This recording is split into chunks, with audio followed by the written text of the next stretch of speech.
Welcome back, everybody, to another episode of The Strategy Gap. Another exciting conversation in store today. We are joined by Dan Goldstein. He is currently the Director of Strategy and Operations at Array, but has a career spanning roles across the strategy space. Previous to his time at Array, he spent over 8 years as a consultant, working primarily in innovation and incubation, enabling organizations to successfully develop and launch new businesses really from the ground up. He has a passion for mobilizing strategy execution and bringing new ideas to the market. So, Dan, welcome to the show. Thank you for having me. Pleasure to be here. Awesome. So we went through your background a little bit, and certainly, you have an experience in consulting, and that comes up a lot in the strategy space. But kind of in my opinion, what I think a lot of people think about with strategy consulting is like that typical strategy mold. But I found it interesting from your background. It was a bit different in your time at Accenture. Maybe let's kick things off by talking to us about your time in consulting and incubation and innovation, and how you think that led you to where you are today in strategy. Yeah, absolutely. To your point, I started within Accenture in our a more traditional consulting type of experience. I worked cross functionally at first, in different types of projects. I should say cross industry, working in different, functions, growth strategy, human centered design, operating model, M&A, you name it. And within that, I found myself drawn towards the banking cap markets world. So that's kind of where I would say phase one of my Accenture career kind of took off, was in primarily this banking cap markets world. As time went on, I found myself curious about what other industries look like, and I also found myself going finding myself interested in earlier and earlier companies. And I thought, what's the best way to for myself to gain exposure to that, to that size of company, as opposed to working with kind of, your Fortune 500s, etc. And I decided to stay within Accenture and join a small team within Accenture that was focused on identifying and incubating new businesses for those larger Fortune 500 companies that might have not had the same innovation arm or expertise that a smaller scale startup would have. So we had a really small team within Accenture, and the Accenture team that was kind of like a SWAT unit of a team that had different types of expertise. We had technology expertise, we had pure strategists, we had folks with a little bit more digital background, and we were able to kind of be the SWAT team going around to different companies, and helping them think through how they ultimately create new revenue streams, and think about launching new businesses and ultimately scaling those businesses to be hopefully real substantial revenue streams for those companies. Excellent. And with that being said, I mean, the idea of you're helping organizations that just had an idea in terms of the place that you would come in and really help. Would it be founders that just had an idea, or was it folks that were a little bit further along in the process where they maybe had some product and they wanted some expertise? Like where was your sweet spot? Yeah, I would say typically the question would start with, "Hey, we told the market we were going to, double over the next 5 years. We need to figure out how we're going to do that." Mm. So we really came in tip of the spear, and we would start with a blank sheet of paper, right? The companies may have a hunch. Oh, we think we want to kind of go into this space, and maybe we want to expand there. But we would start with a blank sheet and really take an objectively clean slate look at the market, look at where there were opportunities, where there were areas to play, and we kind of did that typical strategy assessment: how to play, where to win, where to play, how to win, and we would start right from scratch. That makes a lot of sense. And I think as being part of Achieve It in the early days, there was a couple of us in a room type of thing. And the idea of roles were a little less important. It was more of like what needs to get done. We have to get this particular thing done. And it was all hands on deck because there was only a couple sets of hands. So I guess based on your experience, was there any sort of a through line of something that made the people that you work with successful, where in that early stage, something needs to be developed, there isn't anybody who's developed it, they got to do it, there's no process, there's no background, we've never done it before? What's the type of characteristics that you've seen in those types of leaders that allow them to succeed in that environment versus the ones that maybe wilted under the pressure? What have you seen? Yeah, it's a great question, and I think the art of asking why 5 times is something that is often lost. And I think oftentimes when you get into a large company, and I know we'll touch on this a little bit later, but you get into a large company and there's kind of a conventional wisdom. It can be bureaucratic. There's a way of doing things, and the norm is not challenged. And I think something that, you're talking about kind of that through line of folks just asking, well, why do we do things this way? Why do we approach the market here? Why has this not worked in the past? And just being curious and understanding, both how things have worked in the past and why there may be an opportunity somewhere in the future. I think that's a really critical quality, if you will. And the last thing before I pass it back to Jonathan is that we work with a lot of clients, and they'll send over their strategic plan. And sometimes it's industries that the person that we have working on it isn't super familiar with. And there's an acronym that maybe is used or some concept. And the ones that separate the good from great that really can do it well are the ones that are uncomfortable not knowing what the acronym means. Either they'll figure it out on their own, or they'll ask the client, or if they're caught flat-footed, they'll never have that happen again. And so your point of that curiosity is something that we definitely test for people bringing into our organization, is to say, what happens when you don't know something? Is that like make you feel a certain way where you have to get the answer? And if the answer is yes, it usually leads to pretty decent outcomes. And I'm happy to hear that that's been your experience as well. As curiosity leads to typically decent outcomes, because you want to know why we're doing it, and that should then lead to you actually doing it. So I'm happy to hear that's been your experience too. Yeah, and I would just add on one thing, going back to the experience at Accenture and thinking about how you really do incubate these new businesses. It wouldn't just be a bunch of people who have never worked in the industry going in and saying, how do we do this, right? It's about finding that right mix of folks that actually do have industry expertise and can stop you maybe from floating too far beyond, you've asked one too many whys, if you will, with the folks who are, pushing the boundaries of sorts. Yeah, if you go maybe to 7, 8, 9, they might get kicked out of the room. But finding that right balance is exactly not helpful at that point. Yeah.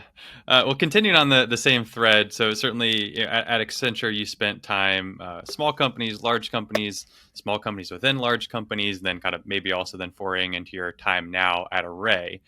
What differences do you typically see in moving from that strategy space into execution, like mobilizing teams, mobilizing action based on the size of the organization itself? Yeah, I definitely think it's going to, each company is going to be different, right? And I totally appreciate that. But if we're allowed to talk in broad strokes for a second, someone once kind of made this metaphor to me about different companies are different sized boats. And you could be working at a huge company, and that's a cruise ship, right? It's slow moving, it's comfortable for the employees, there's a free buffet, it takes a lot to turn it, right? But it's comfortable, right? And then on the other side of the spectrum, you're in like a one-person kayak, right? It's all up to you. You're furiously rowing. You get to decide which way you want to go. And there's rowboats and speedboats and mini yachts and big yachts and everywhere in between, right? And I think that really holds true. So if you think about a startup who is a rowboat, let's call it, and you may have a million great ideas, right? It's for no short of great ideas, and you're coming up with different products. The question is how do you kind of focus those ideas, right, into something, and prioritize those ideas into something that is everyone can align on, and then how do you go execute? And I think the in a startup, you're typically a bit quicker to execute, right? Less people need to get aligned. There's a direction you go. It's more of finding kind of the focus, right, to get you to row in the right direction. If you go to a cruise ship, right, the path is charted, right? It's not for a lack of focus. You know where you're going. It's more of getting all the crew members and everyone on board to do the thing and to actually execute in the right way. And it takes a long time sometimes at a larger company. So, in my mind, it's kind of this, I always come back to when I think about, oh, gee, what type of company do I want to be a part of? It's what type of boat do I want to be in? And that actually helped guide me from going from consulting, Accenture, 700,000 person organization, at the end of the day, could be working with different clients, to Array, in the ballpark of 200 people. That's, the boat that I want to be a part of. It's interesting. Unless you've seen each boat and taken a ride on each of them, it's hard to know. And that's why it's funny you mentioned like getting people that actually have done it before, actually operating, is important, because sometimes you'll get advice from people that have never really done it before and haven't been in the trench, or been in the boat, I should say. So life is sometimes about finding what you like to do and what you don't like to do. And Some people might do a stint at the startup and say, I loved my time there, but I'll never do that again. I want to do something bigger because, like I mentioned in the pre-interview, I worked at a large pharmaceutical company. To your point, 100,000 employees. We had everything all kind of laid out, and the work was important, but it was very, this is the way we do things, and either you're in the raised nail gets hammered down. That doesn't necessarily always apply to people's mentality. Some people like to make a change, and so. But to draw back to what you mentioned before, which really resonated with me, and I think our listeners would know, is the biggest problem I see with strategic plans that we get from our clients is that they're too big. And your comment around putting all the good ideas into the mix, and then ultimately the best ideas will come to light, but we don't have all unlimited time, energy, and capital to do that. So how have you managed the conversations internally with teams you've either been a part of or teams that you've consulted with to have them feel comfortable saying no to each other? Because sometimes that fear of offending the coworker that you're working with because their idea is maybe good, but not from a timing perspective. How have you successfully navigated those, what could be difficult conversations to get the plan down to a reasonable size? Yeah. And look, I guess my perspective is, at some point someone coined the phrase an idea is worth $1 million, but like, sure. It's really not. It's a matter of getting that, like, you have a lot of $1 million ideas in theory. It's a matter of how you prioritize and execute them. And I think it's, to your point, it's not about whose idea is whose. I think you need to kind of come up with an objective framework of sorts to put all the ideas into a black box, right? And then kind of see what makes the most sense coming out of the black box. It's not Joe's idea here. It's, or John's idea there. It's, what's ultimately going to, resonate with our customers most, provide the most business value, be operationally, possible to do, right? Like it's more about the objective levers than the person's idea. Makes a lot of sense. And a quick aside before I give it back to Jonathan is I had an entrepreneurship class in business school. I went to Rutgers here, proud Rutgers alum, but we had one of the class, and there's always one in every cohort, one gentleman that says, I'm not going to share my idea in this class unless you all sign an NDA. And the professor just completely eviscerated the gentleman and said, listen, your ideas, if you had a great idea, let's say you had the best idea I ever heard, I give you $100 right now. But that's about it. It's not worth millions. We're not signing NDAs. It's the idea that's like literally the ground floor of what it takes to be successful. And so everybody really learned from that. And that gentleman changed his tune pretty quick. And I think to that point, like half the battle is getting, if you allow me to go back to the boat metaphor, it's getting the right people in the boat. Yeah, right. Like how do you want to keep away from the boat? This guy was a special guy. So yeah, exactly. How do you get the people that are not going to be, this is my idea, this is your idea, and it's about how do we collectively row to the same location, right? So I think that's as much as, who's in the boat, what are you prioritizing you're doing in the boat, and how do you ultimately get there? Like, I think those three are equally, that's the three-legged stool, in my opinion. Yeah, I definitely want to go into that prioritization in a second. But before we go there, I want to talk a little bit more about those people on the boat. And I know you talked a bit earlier about, array. You looked at the size of the boat that you want to be in, and array fit that mold. Kind of, what does that process look like for you? How do you decide kind of not only what is the right size boat for you, but what are the right type of people to bring into the boat with you? Yeah, I think it's interesting going through any type of job hunt. And I'm sure this would resonate with y'all and other folks listening. You never get the full picture, right? I think you always hope to get the full picture, and you can ask as many questions and talk to as many people, but you never get the full picture. So it's an art and a science, right? At the end of the day, of knowing who you're getting into the boat with. But I think that's probably one of the most important factors in choosing where you want to go. I mean, some of these people, depending on how much you work, you might be spending more time with your coworkers than your partner, right? So you really want to make sure that you're vetting those people. For me personally, the process was, not being shy about asking for more conversations, not being shy about understanding org structure, not being shy about, asking questions that might be off limits in other areas, seeing how folks handle them, not being shy about getting references as well. I think that's also an area where people often fall short, is they kind of take the word, the words that are coming out of folks' mouth, as opposed to engaging with people that maybe are recommended by those people who you're talking to, or doing your own due diligence and research and trying to find other points of contact that they've worked with in the past. I think that's a really important part of the equation. Yeah, the interview process is something that we spend some time on the podcast talking about, because to your point, anybody can say what they want during an interview, but you're de-risking the process of finding the right person to put in the boat by doing what you mentioned, which is calling references and doing a lot of hypotheticals and maybe seeing proof of work in the past. Like, oh, I was in charge of this. Well, let me see that work if you can. Right. Those are great. And I know that here at Achieve It, we definitely have usually some sort of presentation element to the end of the interview process. So there's the normal tell me about a time interviews and meeting different stakeholders. But if we're hiring strategy consultants, we typically give them a plan that's kind of scrubbed with all information and ask them to present that plan to us and say what recommendations they would make, what's worked, what didn't work. And it's a really amazing moment where during the interview process, they might have done well and you might have hired them, but then you give them a chance to audition for the role in a very small kind of way. And some people rise to the occasion and it validates the decision to hire, or you completely retreat because they bombed it. I mean, to be perfectly blunt, sometimes they go Right. through it and it's not what you expected, and it really sheds a light. So the idea of picking your boatmates properly, there are some ways I've seen either here or out there where you're putting them to the test. You present all day, you say, okay, then let's do a nice 15-minute presentation for the Right. group here. And if that's a challenge, that makes you think that maybe there was some overstating of experience. Sure.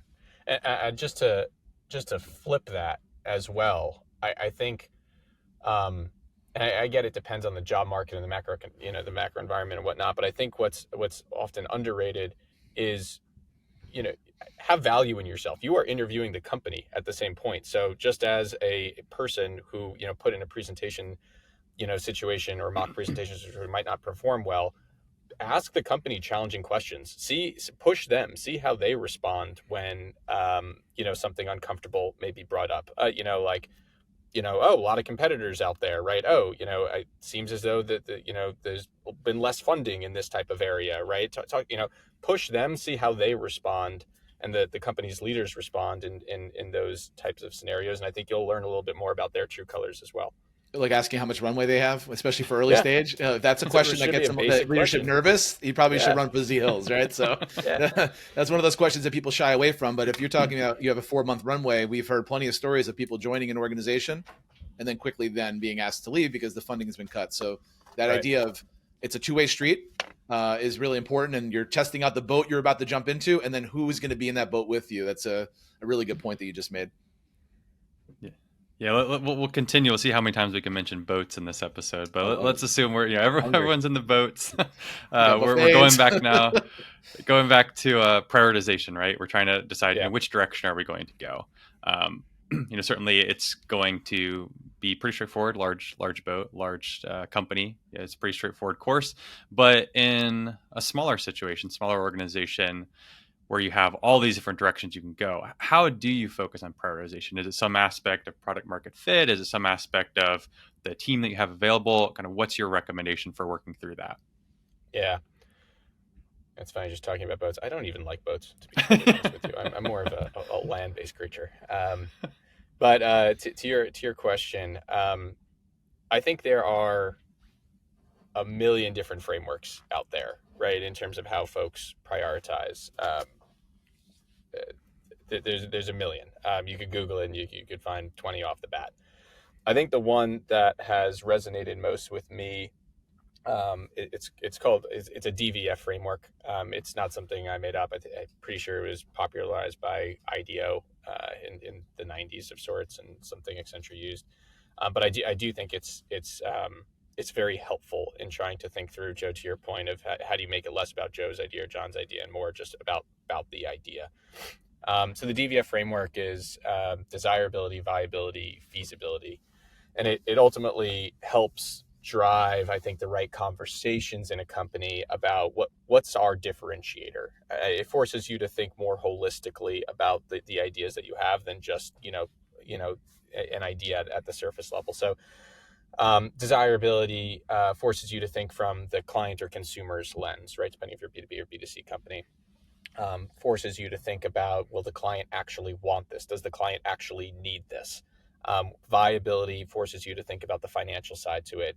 What's the economic opportunity here, both from a revenue and from a profitability perspective. What's the ROI? And then feasibility helps you think through operational and technical considerations that could be at play with this idea. So, you may have a great idea, or Joe may have a great idea that customers are saying they want, right, and clamoring for. And again, there's a whole say do gap thing to be aware of, but they're clamoring for. But it will take your engineers. By the way, you need to hire 6 more engineers, and it's taking 9 months to build.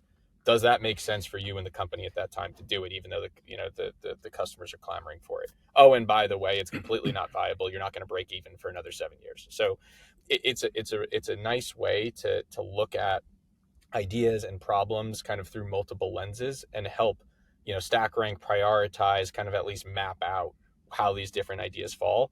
I wouldn't be an ex consultant if I didn't say you ultimately can think of this as a rating score, and you put it on a 2x2 and you look at the top right, and all that good stuff. At the end of the day, any prioritization framework you use is going to be an art and a science, right? It's going to be quantitative, it's going to be qualitative, there's going to be some gut involved.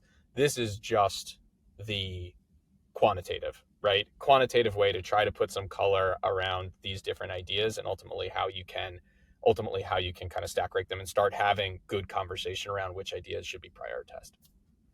Yeah, as I was talking about the viability aspect of things, right? The market has shifted now where it's not growth at all costs. It's how are you going to basically be self-sufficient and not constantly have to go back to the tap of free money that's been turned off. Right. So that concept has probably changed. A lot of discussion around execution where you don't have as much leeway with a failure of execution. You have less time than you probably had in the past, and you actually have less resources because you just can't go raise another round if you didn't show success.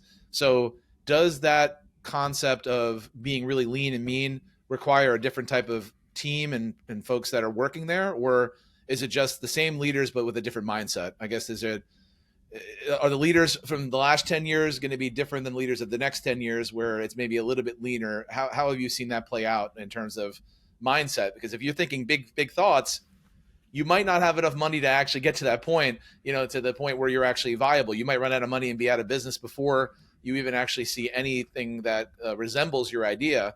It doesn't mean it's a bad idea, but you can't think as maybe as big as you used to. How have you been seeing that play out in the market? Yeah, I think it's more about leaders, willingness and adaptability, right? And I should say their willingness to change and being adaptable to the market. I think where you're seeing some challenges are folks that are, just kind of staying the course, right? Like even though the broader environment all around you is totally different, just kind of staying the course. I think that's where you run into some challenges. But I think the good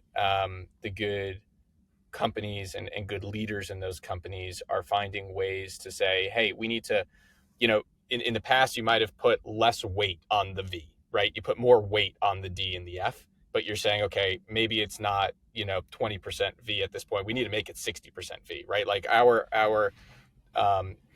goal right now needs to be to decrease our burn rate and find more profitability, right? And then you can help stack rank ideas a little bit more and saying what are the initiatives that are going to force that, as opposed to the ideas that are going to take 6 months to build that might not be profitable, et cetera, et cetera.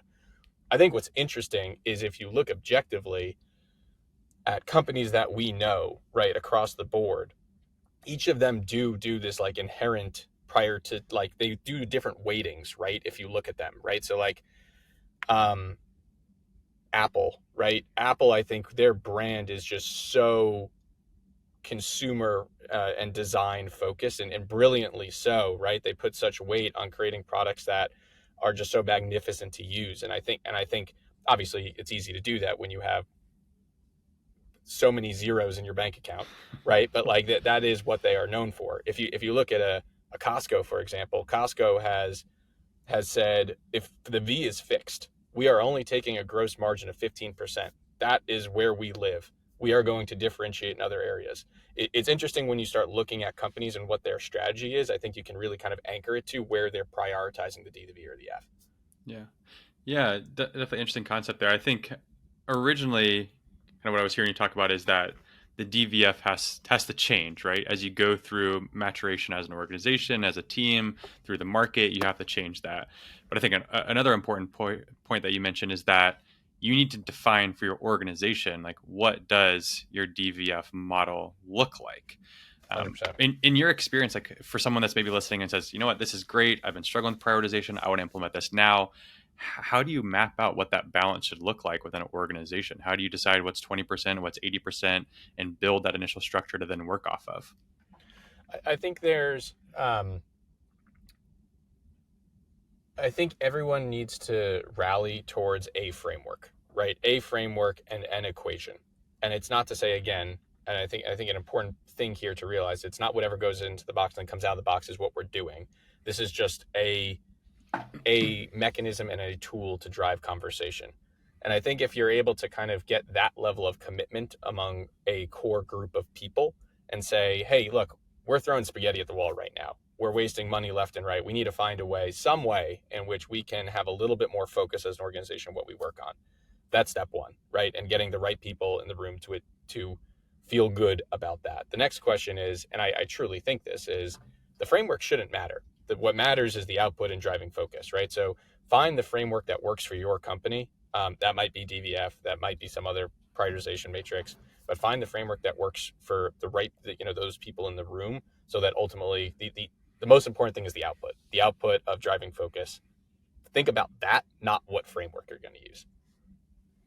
It's an important point to be made, because you're talking about the framework for the overall business, and we talk a lot. We deal with a lot of strategic planning conversations here, and the question for people that are starting out sometimes with their strategic plan is, well, what framework should I use? There's balanced scorecard and OGSM and OKRs and all that. And the way I really explain it is, there's no perfect way to do it. It's just, do you want something that's already kind of formed and there's thought leadership around it? Like, balanced scorecard has been around for a long time. You can argue about the benefits of it, the downsides to it, but for better or for worse, it is a framework. The question is, will that work for your organization and fit your needs? And most of the time, it's borrowing a little bit of, cafeteria style, borrowing 100%. This one, that one, and making it your own. I think your point is well taken, because sometimes people just want, like, tell me what to do. That's why I like the book Traction, and the EOS model is so popular, because it gives them, here's how you run your meeting. Here's what your report's going to look like. Like, some people need that. Others, they want to maybe be a little bit more free form. So what you just mentioned is what we have conversations with on a daily basis. And to give them the consulting answer we give, it depends. And Right. And all we really can do is make sure we make a deal style, give them 3 doors, explain what's behind each door, and hopefully the client then will choose the one that's best for them. But it has to be their choice, not ours. And I think that's the other piece too. We can't make the decision for you. We can tell you and advise you, but you have to be okay with the choice, because as consultants, we usually then evaporate into the mist. You got to be comfortable with whatever you chose. And Right. Seems simple, but it's something that people agonize over. I agree with you, and it's important to consider your options. It's not worth agonizing over. The other thing I would say is, more often than not, whether you're in a consulting wearing your consulting hat or you're wearing your strategy and operations hat, oftentimes if you're having this conversation, it's because someone hasn't thought of this before. And more times than not, if the biggest challenge is just bringing it to the table, bringing a framework to the table. Know that it's going to get beat up, know that it's going to change, know that people's opinions are going to vary on this, but have a starting point. That's half the battle, is just having a starting point. And, as long as the person who brings the starting point to the table isn't precious about what, is actually taking place there, I think that's a really important first step. Yeah, definitely have to get going. If not, it's the analysis paralysis, and you never make a decision, and then you're repeating it every year. Well, perfect, Dan. Certainly, we appreciate the time today. Before we wrap, we have one last question, and it's a question that we ask all of our guests. So, if you were to think back about not only everything you've talked about today, but all the different techniques and insights that you've learned throughout your career, and you went back to young Dan starting off in his first strategy consulting role, and had to give yourself one piece of advice, what would that advice be?